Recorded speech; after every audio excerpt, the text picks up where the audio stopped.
avoid silly mistakes in exam?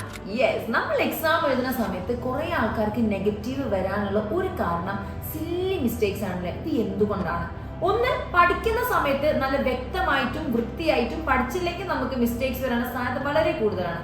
അപ്പോൾ നമ്മൾ എപ്പോഴും പറയുന്ന കാര്യമാണ്, ഓരോ സംഭവം പഠിക്കുമ്പോഴും നമ്മൾ ബയോളജി എടുത്ത് പറയുകയാണെന്നുണ്ടെങ്കിൽ ഓരോ ടോപ്പിക്ക് പഠിക്കുമ്പോഴും നിങ്ങൾ എന്ത് ചെയ്യുക, ഓരോ സെന്റൻസിൽ നിന്നും എന്തെല്ലാം ചോദ്യങ്ങൾ വരാം എന്നുള്ളത് നിങ്ങളോട് തന്നെ ചോദിക്കുക. അങ്ങനെ നിങ്ങൾ ക്വസ്റ്റ്യൻസ് ഉണ്ടാക്കി പഠിച്ചു കഴിഞ്ഞാൽ ഇങ്ങനെ സില്ലി മിസ്റ്റേക്സ് ഉണ്ടാകും കുറയും.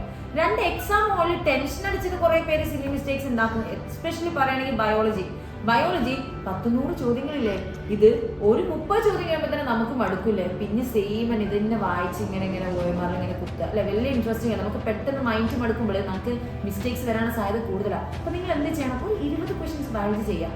നിങ്ങൾ 10 ക്വസ്റ്റ്യൻസ് ഫിസിക്സ്, 10 ക്വസ്റ്റ്യൻസ് കെമിസ്ട്രി ചെയ്തോളൂ. അപ്പോൾ എന്താണ് സുഖം, ഈ ഒരു 20 ക്വസ്റ്റ്യൻസ് ബയോളജി ചെയ്ത് കഴിയുമ്പോൾ മൈൻഡ് ഓട്ടോമാറ്റിക് അത് കുറേ ബയോളജി ആയില്ലേ. ഇനി 10 ക്വസ്റ്റ്യൻസ് ഫിസിക്സ് ചെയ്യുമ്പോൾ നമ്മൾ മൈൻഡിന് പിന്നെ വർക്ക് ചെയ്യിപ്പിക്കുകയാണ്. മനസ്സിലായേ? അപ്പോൾ ഒന്നും കൂടി മൈൻഡ് ആക്റ്റീവ് ആവും. പിന്നെ കെമിസ്ട്രി ഡിഫറെൻറ്റ് സബ്ജക്ട്. ഇപ്പോൾ ഡിഫറെൻറ്റ് സബ്ജക്ട്സിൽ അങ്ങനെ ആക്കിയിട്ട് നമ്മൾ എന്ത് ചെയ്യുക, എക്സാമിന് ക്വസ്റ്റ്യൻസ് അറ്റൻഡ് ചെയ്ത് നോക്കൂ. ഒരുപാട് സില്ലി മിസ്റ്റേക്സ് നിങ്ങൾക്ക് ഒഴിവാക്കാൻ പറ്റും. ഇത് ഞാൻ പ്രാക്ടീസ് ചെയ്തിരുന്ന ഒരു കാര്യമാണ് കേട്ടോ.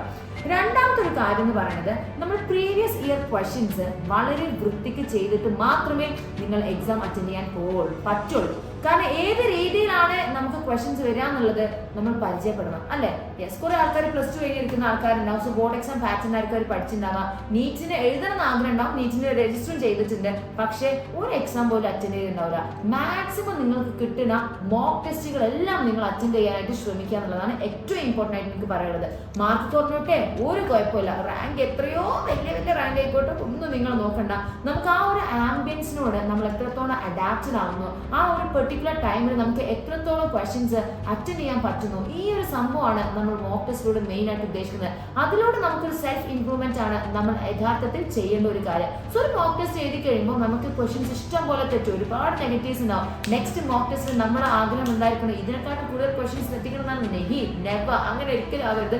ഒരു മോക്ക് ടെസ്റ്റ് എക്സാം എഴുതി കഴിഞ്ഞ് വന്നു കഴിഞ്ഞാൽ നമ്മൾ മൊത്തമായിട്ട് അതിന് ക്വസ്റ്റ്യൻ ആൻസേഴ്സ് ഒന്ന് അനലൈസ് ചെയ്യണം.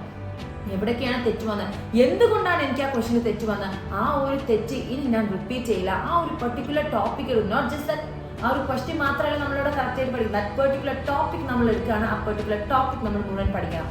ഓക്കെ, ഇങ്ങനെ എന്നിട്ട് നെക്സ്റ്റ് എക്സാമിന് നമ്മുടെ എയിം എന്തായിരിക്കണം, ഇന്നലെ ഞാൻ 30 എണ്ണം നെഗറ്റീവ് എത്തിയെങ്കിൽ ഇന്ന് ഞാൻ 15 എണ്ണേ വരത്തുള്ളൂ. ഇങ്ങനെ ഗ്രാജുവൽ ആയിട്ട് ഇനി നിങ്ങൾ എന്ത് ചെയ്യുക, നെഗറ്റീവ്സ് കുറച്ച് കൊണ്ടുവരിക എന്നുള്ളതാണ്. ഓൾറൈറ്റ്, ഈ ഒരു സംഭവം നിങ്ങൾ പ്രാക്ടീസ് ചെയ്യുകയാണെന്നുണ്ടെങ്കിൽ വളരെ നല്ല രീതിയിൽ നിങ്ങൾക്ക് സില്ലി മിസ്റ്റേക്സ് ഒഴിവാക്കാനായിട്ട് സാധിക്കും.